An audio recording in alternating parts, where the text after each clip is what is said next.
They say silence is surrender, but sometimes silence is strategy. They thought I was finished. They thought they could steal my land, build their empire on top of it, and walk away smiling.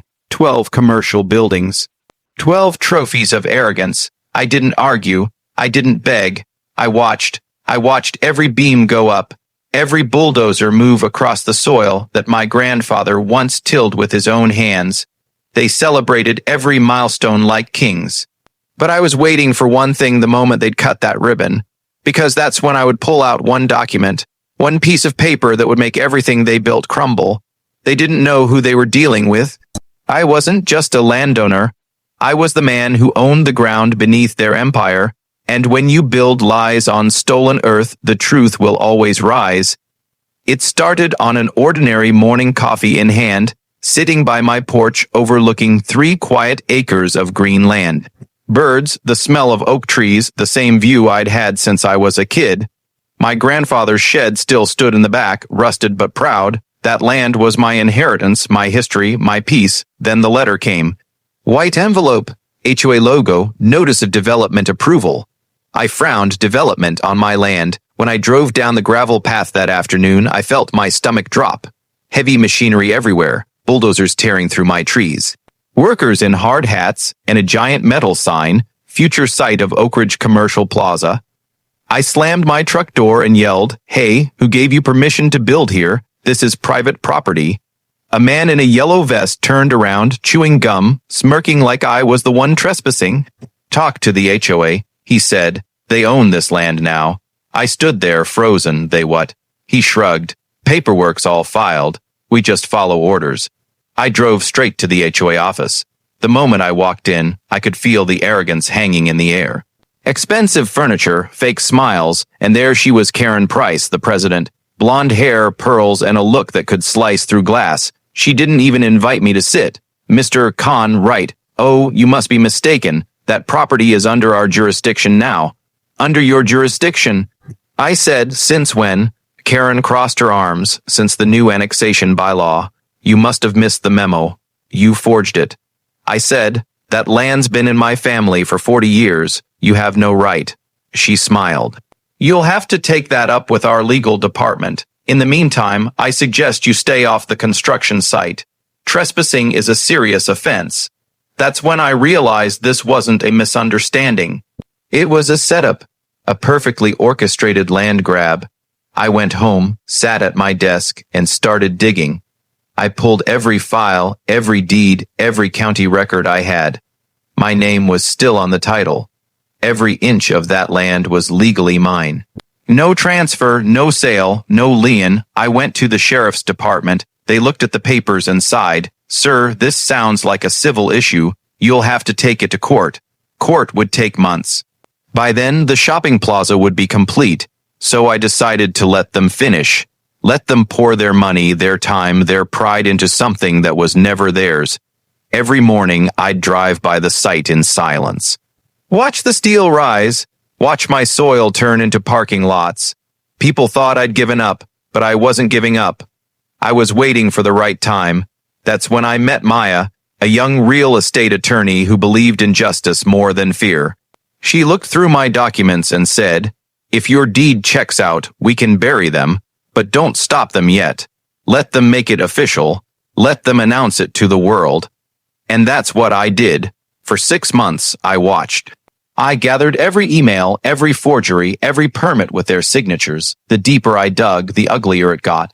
The HOA had cut deals with developers, pocketed kickbacks, bribed inspectors, but I said nothing. Not yet, because when you strike once and it has to be final.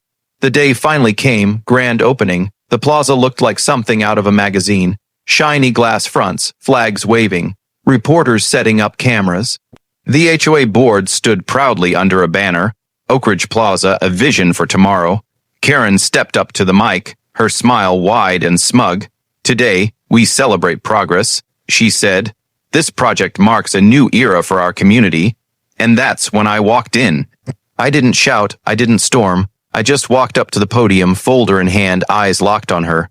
"Before you cut that ribbon," I said, "you might want to check if you actually own the land you're standing on." The crowd went silent. Reporters turned their cameras toward me.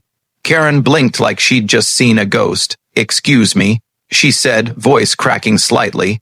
I opened the folder. Inside was the original property deed, notarized and stamped. My grandfather's name and mine right below it. "This land," I said, "has never been sold, never transferred. Every building here stands on stolen property." Her face turned red. "Security." She screamed, "Remove him."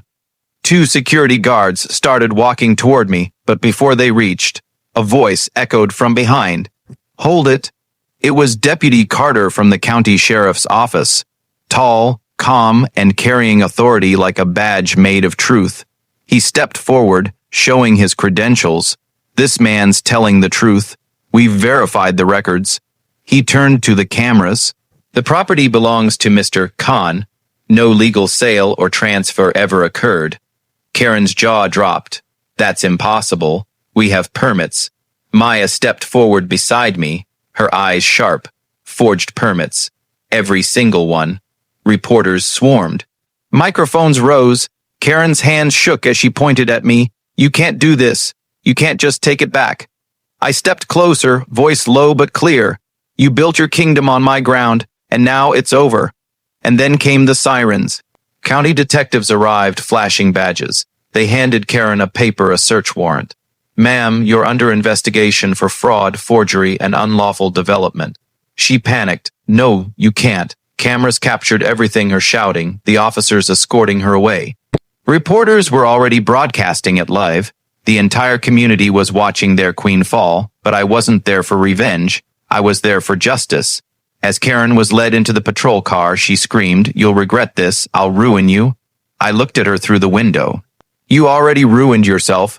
That night, every news channel ran the story. HOA president arrested after building on stolen land. The next morning, the plaza was shut down, chains on the doors, tape across the entrances. But I wasn't done, because they'd tried to destroy more than my land. They tried to destroy my name. Weeks passed. The once busy plaza turned silent. No customers, no lights, just wine and dust. The HOA board resigned one by one. Developers pulled out, lawsuits piled up. The city launched an audit into every HOA project, and me, I stood in the middle of that empty parking lot, feeling a strange kind of peace. The land was scarred, yes, but it was mine again. Maya stood beside me. "You could sell this," she said. "Develop it yourself, make millions." I smiled faintly. Money doesn't grow peace. My grandfather built this land with his hands. I'll rebuild it with his memory. We turned that ground into a memorial park open to the public, free for everyone. A place for families, for quiet, for truth. Engraved on the stone entrance were my grandfather's words. "The land remembers who truly owns it." But peace never lasts long in a world driven by greed. One evening, Sheriff Carter stopped by my porch. "She's out," he said. "Karen." He nodded. "Made bail yesterday. She's talking about a civil lawsuit." I smiled. "She can sue the sky for all I care. The land's already mine." He laughed, shaking his head. "Guess some people never learn." As he left, I looked out at the sunset stretching over my acres. The light fell on the new trees we'd planted, the pond we'd restored. It wasn't about revenge anymore.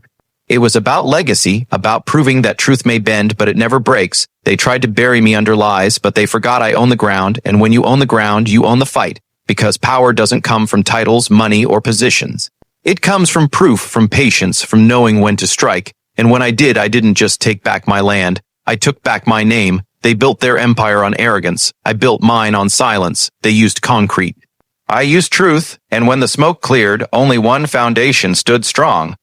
Sometimes revenge doesn't need a weapon. It just needs a signature.